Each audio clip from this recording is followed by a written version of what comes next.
मैं बागेश्वर धाम बोल रहा हूँ। मैं बागेश्वर धाम बोल रहा हूँ। मैं भगवान राम भक्त हनुमान जी को समर्पित मंदिर हूँ। मैं वही बागेश्वर धाम हूँ जो आजकल हर न्यूज चैनल की हेडलाइन बना हुआ है। मैं अपने चमत्कारों की वजह से आए दिन सुर्खियां बटोर रहा हूँ। आजकल तो मेरे यहाँ पत्रकारों का मेला लगा हुआ है। आज मैं आपको मेरे से जुड़ी हर एक बात बताऊंगा। मेरे इतिहास के साथ साथ मेरे यहाँ विराजे हनुमान जी के चमत्कारों से भी पर्दा उठाऊंगा। मैं मध्य प्रदेश के छतरपुर जिले के गंज नामक ग्राम में स्थित हूँ। मेरे यहाँ विराजे बालाजी की महिमा भारत के कोने कोने में फैली है। मेरे यहाँ आए दिन लाखों श्रद्धालु दर्शन के लिए अर्जी लगाते हैं। अब आप सोच रहे होंगे कि अर्जी किस बात की, तो आपको बता दूं, मेरे यहाँ बालाजी के दर्शन करने के लिए सबसे पहले अर्जी लगानी पड़ती है। अर्जी स्वीकार होने के बाद ही आप बालाजी के दर्शन कर सकते हैं। मैं बहुत ही चमत्कारी मंदिर हूँ जो कई बार खबरों में सुर्खियां बटोर चुका है। मेरे आने वाले सभी भक्तों की मनोकामनाएं पूर्ण हो जाती हैं और उनकी समस्याओं का निराकरण भी यहाँ बताया जाता है। अगर मेरे इतिहास की बात करूं तो मेरा इतिहास बहुत पुराना है। माना जाता है कि मेरा निर्माण चंदेल काल में हुआ था, लेकिन सन 1986 में यहाँ के पास के ग्राम वासियों के द्वारा मेरा पुनर्निर्माण किया गया, जिसके बाद इसी गांव के बाबा सेतुलाल गर्ग, जिन्होंने चित्रकूट से दीक्षा प्राप्त की थी, वहां पर गांव आए और फिर मेरे इस प्राचीन कालीन मंदिर में राम कथा कहने लगे।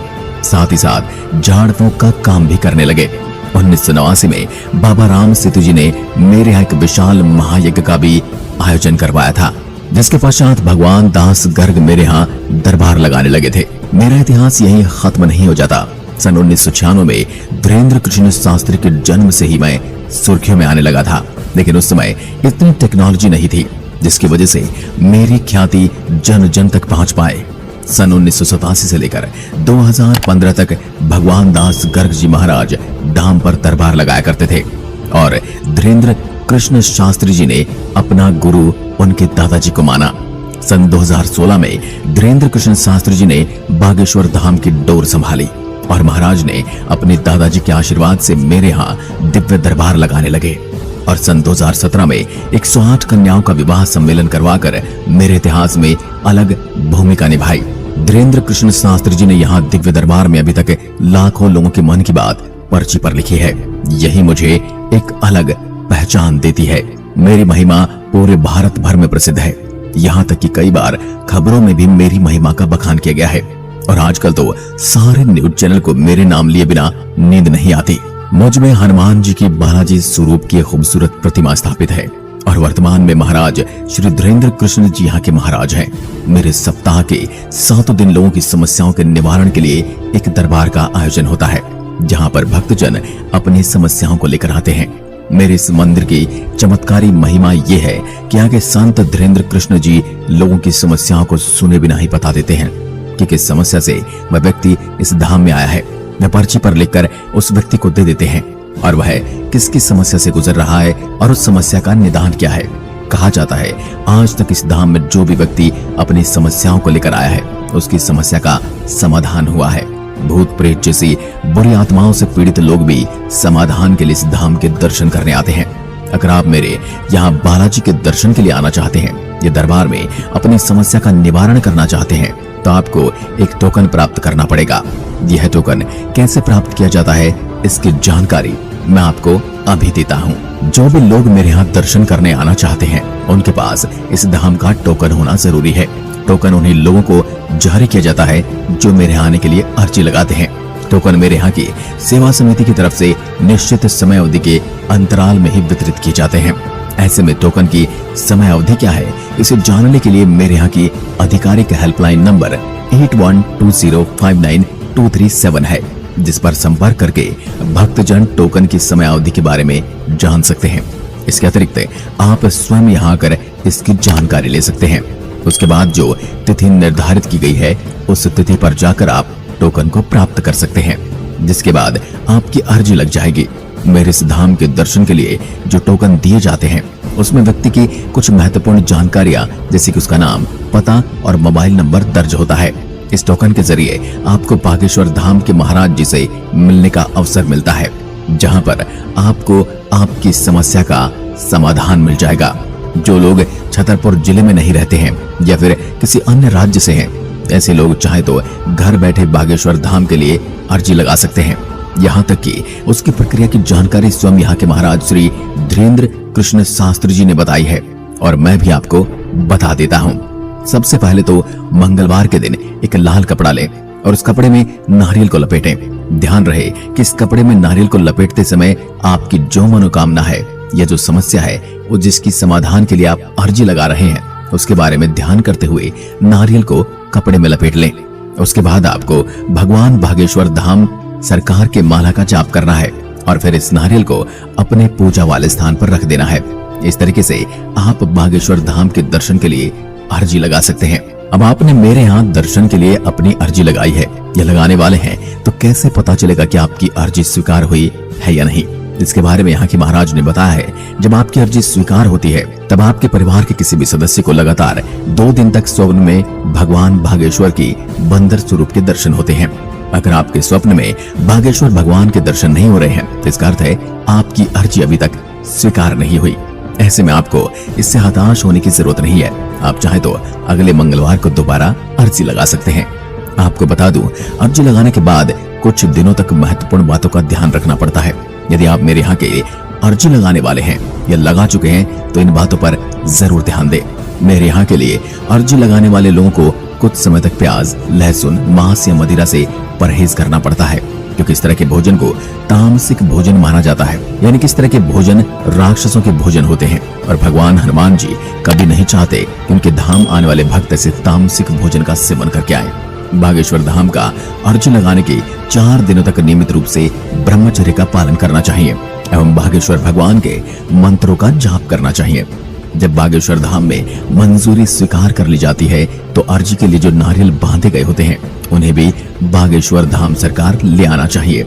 जैसे कि आप जानते हैं कि बागेश्वर धाम पहुंचने के लिए भक्तजनों को अर्जी लगानी पड़ती है।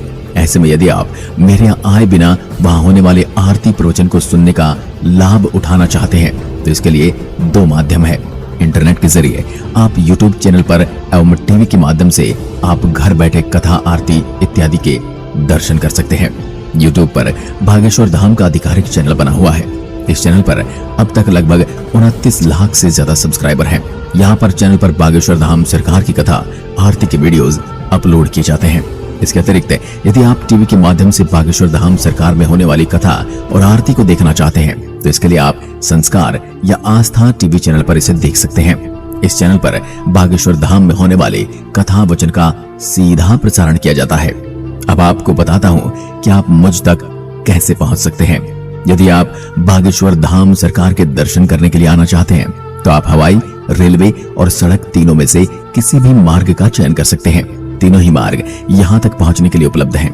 बता दें कि तीनों ही मार्ग के जरिए आप सबसे पहले छतरपुर पहुँच सकते हैं। छतरपुर पहुँचने के बाद 33 किलोमीटर की दूरी पर खजुराहो पन्ना मौजूद है, जहाँ पर बस या टैक्सी से आप पहुँच सकते हैं। यहाँ से 3 किलोमीटर की दूरी पर गंज नाम की एक जगह है, जिसके बाद आपको यहाँ पर बड़ा टावर दिखेगा।